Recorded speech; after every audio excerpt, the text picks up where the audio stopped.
Di antara nikmat yang sering kita nggak sadari itu adalah nikmat Allah menyelamatkan kita dari banyak kerugian. Kalau keuntungan kan kita tahu nih, karena wujud kan. Tapi kalau kerugian, kita seringnya nggak tahu karena tidak berwujud. Kalau berwujud, rugi. Kalau dihindarkan dari kerugian, pasti nggak akan ada wujudnya. Misalnya, dihindarkan dari jatuh, berarti kan nggak ada lecetnya ya. Kalau lecet, berarti jatuh. Kalau nggak lecet, berarti nggak jadi jatuh. Nah, ini berarti kan tidak berwujud. Karena nggak berwujud, seringnya kita nggak sadar kalau itu nikmat dari Allah. Tapi kita harus belajar yakin, itu sering terjadi dalam hidup kita. Baik itu lecet fisik ataupun lecet hati. Berarti karena kalau udah kerasa di hati kita kan berarti ada masalah nih. Kadang-kadang Allah menyelamatkan kita dari kekecewaan, dari marah, dari sakit hatinya. Itu kan tidak ada wujudnya karena kita diselamatkan. Tapi yakin bahwa sesungguhnya itu juga nikmat dari Allah. Makanya harus tetap bersyukur walaupun kita kadang gak bisa menghitung nikmat Allah. Karena emang gak mungkin menghitung nikmat Allah. Wa in ta'uddu ni'matallah, gak mungkin kita bisa menghitung nikmat Allah. Gampangnya misalnya, coba aja, ada nggak kita yang bisa ngitung jumlah tetes air hujan ketika turun hujan? Itu baru satu nikmat ya, hujan doang nih. Bisa nggak ngitung berapa tetes air hujan yang jatuh ketika kita lagi musim hujan? Atau sekali hujan aja nih, setengah jam, berapa tetes? Nggak ada yang bisa ngitung. Itu aja nggak sanggup, apalagi nikmat-nikmat yang lebih besar. Nah, jadi tetap walaupun kita nggak sadar nikmat Allah apa, tapi kita pakainya bukan cuma dengan logika. Hidup saya kayaknya gini-gini aja, logikanya nih. Tapi kalau kita beriman, sebetulnya nggak gini-gini aja. Hidup kita tuh harusnya lebih parah dari ini nih. Hidup kita tuh harusnya banyak masalah. Cuman sebagian besar masalah udah Allah hindarkan. Udah Allah selamatkan kita dari masalah-masalah itu. Cuman dikasih sebagian kecil sebagai pengingat buat kita.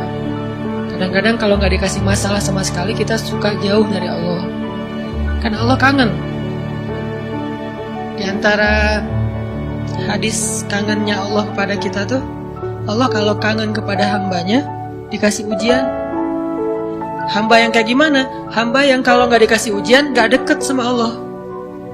Sehingga kalau Allah kangen sama kita, yang nggak deket sama Allah nih, suka lupa sama Allah, Allah kasih kita ujian. Tapi ujian yang dikasih juga ujian yang insya Allah masih ketahan sama kita. Karena Allah gak mau ngasih kita ujian yang mencelakai kita. Kalau itu terjadi namanya bukan ujian, tapi namanya azab. Dan insya Allah orang beriman gak dapat itu. Yang dapat kayak gitu tuh kelasnya udah kelas Firaun, Haman, Korun, Namrud ya, Abu Jahal, Abu Lahab, itu kayak gitu tuh. Tapi kalau kelas orang muslim yang udah beriman cuman gak soleh-soleh amat, insya Allah yang dikasih bukan azab, yang dikasih adalah ujian. Kenapa? Allah kangen dengerin curhat kita di sepertiga malam. Allah kangen ngeliatin kita menangis dan manja kepada Allah. Allah kangen kita bangun tengah malam atau sepertiga malam berdoa kepada Allah. Allah kangen kita berdiri dan sujud dengan waktu yang lama. Kadang-kadang sujudnya setengah jam, saking lagi berserah diri kepada Allah. Allah kangen. Makanya dikasih ujian dikit. Tapi ujian yang dikasih ke kita tuh sedikit dibandingkan yang Allah hindarkan dari kita. Tapi mana buktinya dihindarkan? Kalau ada buktinya namanya nggak dihindarkan. Kalau sudah wujud namanya kena. Kalau nggak kena pasti nggak ada wujudnya. Terus gimana kita tahu? Kita mungkin nggak tahu, tapi kita bisa meyakininya, iman. Makanya yang dipakai bukan hanya logika, tapi juga iman. Karena Allah Subhanahu wa taala menyelamatkan kita siang dan malam. Kulla yaumin huwa fi sya'n.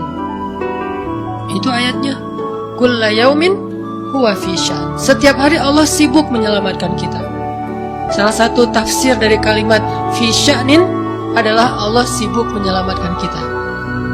Setiap hari, kulla yaum, sibuk menyelamatkan fulan-fulan, sebanyak jumlah manusia, sebanyak itulah yang Allah selamatkan. Bukan cuma mukmin, bahkan orang kafir juga kadang Allah selamatkan. Cuman di dunia. Kalau di akhirat beda lagi ceritanya.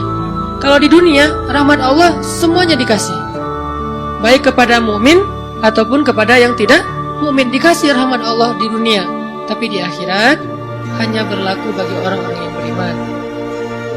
Kenapa orang yang tidak beriman kok dikasih rahmat Allah di dunia?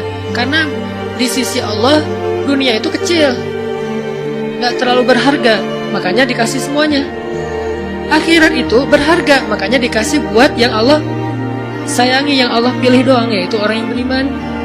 Jadi jangan sampai kita berpikir Allah tuh kayaknya gak fair, kok orang gak beriman dikasih rahmat di dunia. Karena dunia itu gak terlalu berharga di sisi Allah. Seandainya dunia itu ada harganya walaupun sebelah sayap nyamuk, gitu kan hadisnya, gak akan Allah kasih itu dunia kecuali kepada orang beriman. Tapi berhubung lebih ringan daripada sebelah sayap nyamuk, dikasih kepada semuanya. Ibaratnya kalau kita ngasih kayak ngasih lagi jalan gitu ya, naik angkot misalnya, naik angkot terus sama istri nih naik angkot berdua, terus pas turun angkot harga angkotnya tuh misalnya 3.000, udahlah kasih aja 5.000. Karena 2.000 yang kita kasih, nggak mungkin istri kita komplain, kemarin aku minta nggak dikasih, nggak akan mungkin kan? Kenapa? Cuma 2.000. Tapi coba kasih 100.000, beda tuh. Karena dia sesuatu yang ringan, maka tidak perlu komplain. 2.000 doang, saya juga dikasih lebih dari itu. Harusnya kita sadar bahwa dunia itu 2.000-an. Dunia itu cuma 2.000-an, nggak terlalu berharga lah. Walaupun tetap butuh, nggak berharga juga butuh. Sehingga ketika ada orang yang tidak beriman dikasih 2.000-an kayak gini, kita yang beriman jangan sirik. Mending saya nggak beriman kalau kayak gitu. Ternyata nggak beriman juga dapat tuh banyak. Nggak banyak, cuma 2.000-an. Nah kita mah dikasih lebih banyak dari itu, cuman yang dilihat 2.000-nya, bukan yang ratusan ribunya. Ini artinya teman-teman, yuk kita tetap belajar bersyukur kepada Allah. Walaupun kita nggak sadar nikmat Allah itu apa, kita nggak bisa ngitung dengan logika kita, la tuhsuha, nggak mungkin bisa dihitung dengan logika. Tapi kita masih punya logika iman, dan kita yakin kulla yaumin huwa fi sya'n. Setiap hari itu Allah ngasih nikmat buat kita. Setiap hari itu Allah menyelamatkan kita dari banyak masalah. Setiap hari, bukan pernah tuh dulu gua nyelamatin lo, enggak. Setiap hari diselamatin. Kita ada orang yang kadang-kadang nyelamatin kita dari satu musibah, itu kan berjasa dan kita kayak ngingat seumur hidup kan ya, dianggap kayak orang yang paling berjasa dalam hidup kita.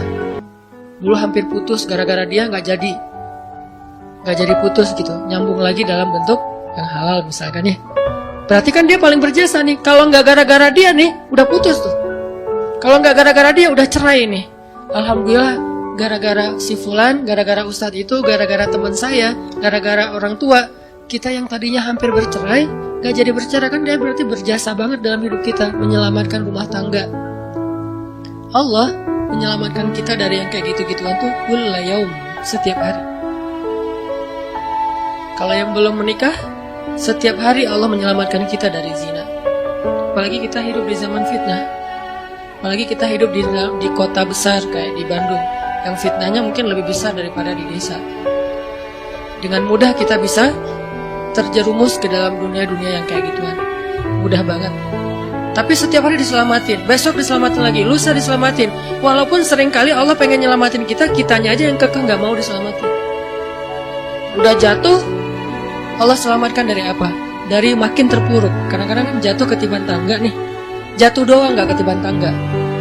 Allah selamatkan. Kalau gak diselamatkan 100%, minimal diselamatkan sebagiannya, supaya kita gak benar-benar hancur. Itu sering. Yang pernah merasakan masa-masa kelam di masa lalunya, harusnya kan ketika kita dulu kayak gitu, kita mungkin udah mati kali ya. Yang sering tawuran misalnya, yang sering tarung di jalan, alasan sepele gitu. Kayak kemarin saya pas ke Jakarta ada acara di daerah Bintaro tuh, lagi jalan ada tawuran pelajar, pada bawa golok, bawa samurai, bawa celurit segala macam. Kita agak-agak kaget karena kita platnya plat D gitu kan. Agak bahaya nih di Jakarta soalnya. Langsung kita mana nih plat D, masa mau ditutup pakai tangan, nggak mungkin kan ya mobil. Akhirnya la haula aja. Coba bayangin, mungkin sebagian kita pernah ngalamin masa kayak gitu dan mungkin lebih parah. Yang kayak gitu-gitu mah udah jadi kayak sarapan lah, kalau nggak makan siang.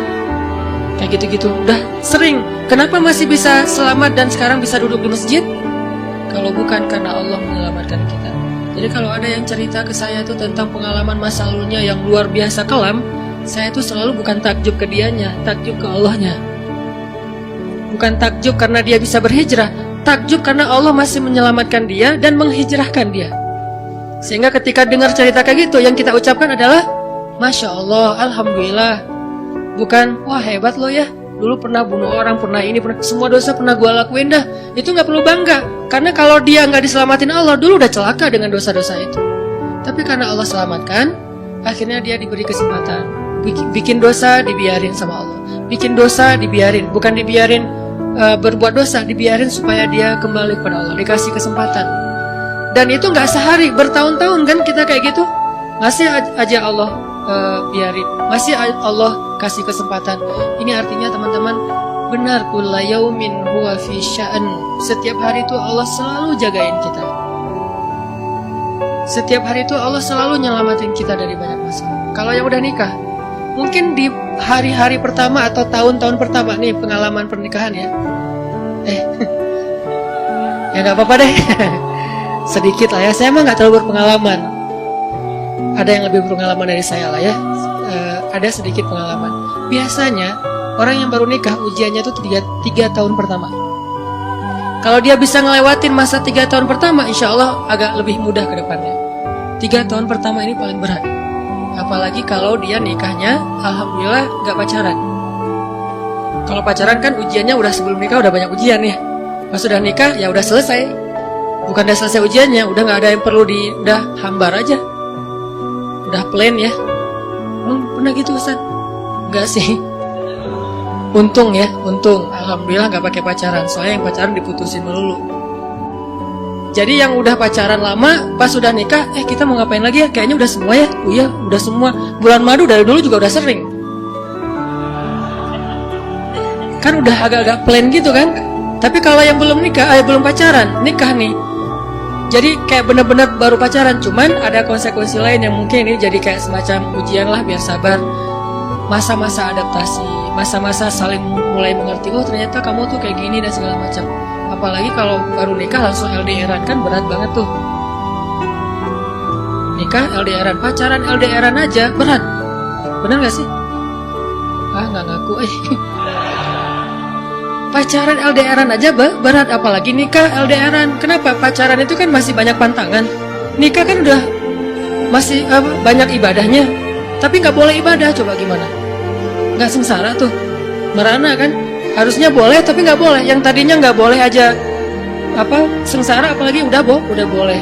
Ini artinya setiap hari dalam tahun-tahun pertama pernikahan kita bisa aja mengatakan, udah deh, kamu saya talak kamu. Apalagi laki-laki, kalau nggak sabar dikit keluar kata-kata talak. Kalau udah keluar nggak bisa ditarik lagi tuh. Karena kalimat itu walaupun guyon tetap kena kan. Guyon aja kena, apalagi serius. Nggak usah, saya waktu itu lagi dikuasai amarah. Emang ada yang cerai dalam keadaan nyaman? Kita talak yuk gitu, nggak ada kan. Yang namanya cerai pasti marah tuh. Jadi nggak ada istilah gara-gara marah terus talaknya nggak berlaku. Nggak, maksud marah yang nggak berlaku talak itu kalau sampai hilang akal. Tapi rata-rata kita masih berakal sih walaupun marah juga.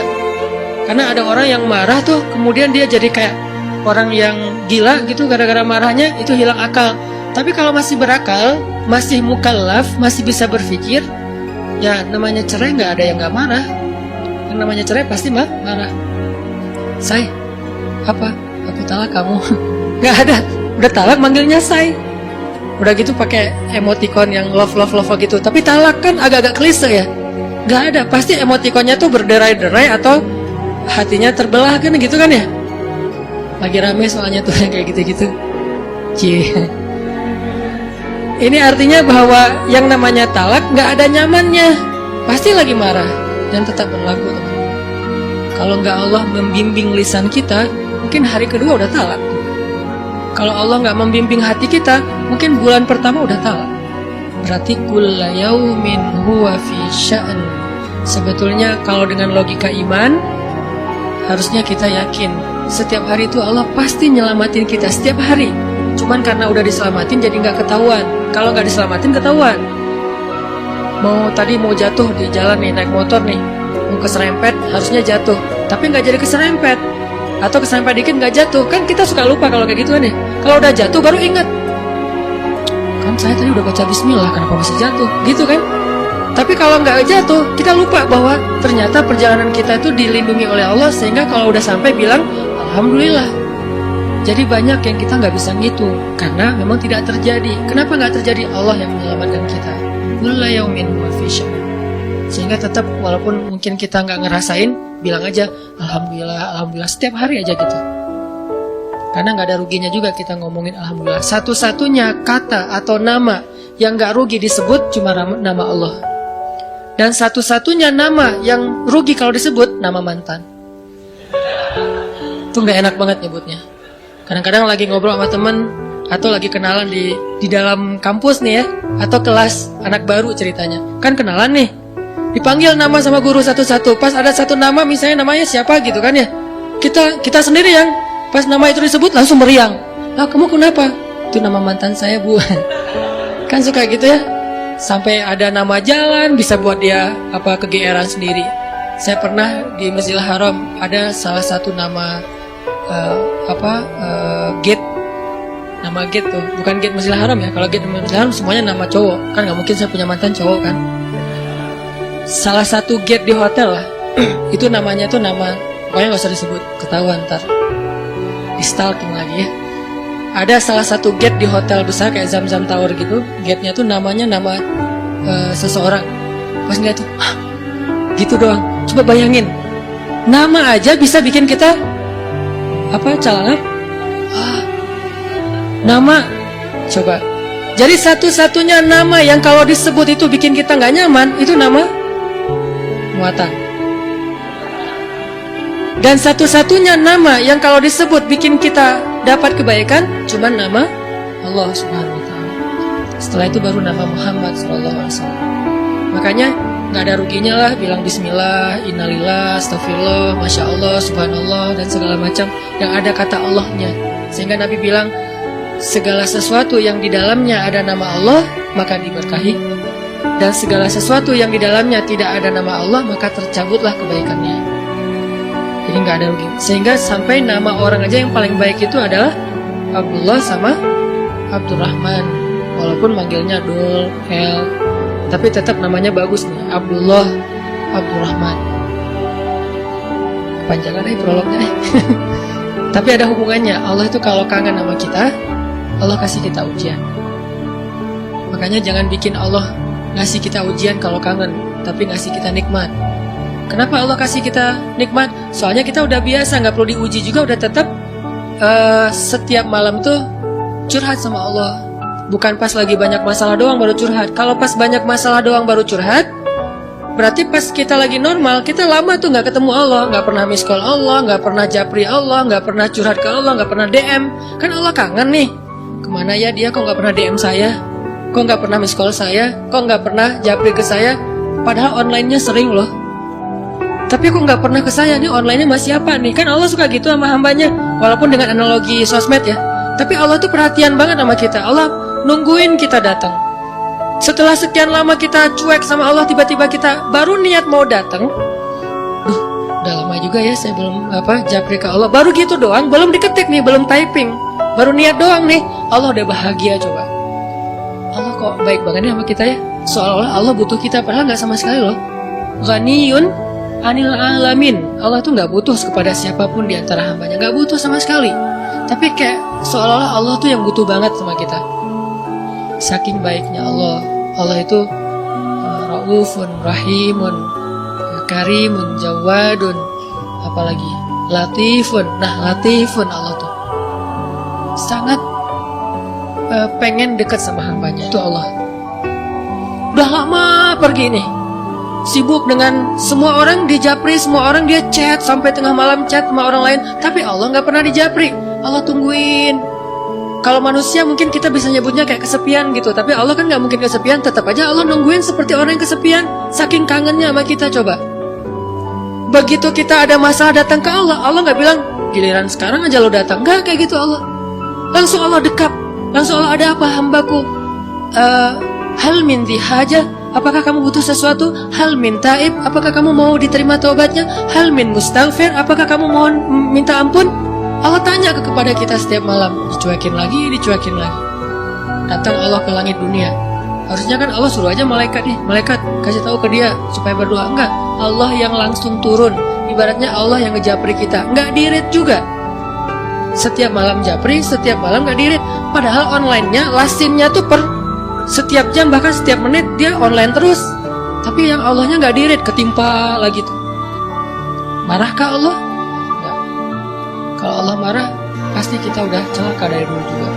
Karena kalau Allah udah marah, maka perhatikanlah kaum-kaum sebelum kalian, kata Allah. Perhatikanlah kaum-kaum sebelum kalian, Ad, Samud, atau tokoh-tokoh sebelum kalian, Firaun, Haman, Namrud, dan seterusnya. Perhatikan kalau Allah udah marah nih. Berarti Allah belum marah sama kita. Tapi jangan sampai batasan waktu yang Allah buat itu kita lewatin, itu bahaya. Karena kalau Allah sudah menentukan waktunya, nggak bisa ditolak lagi.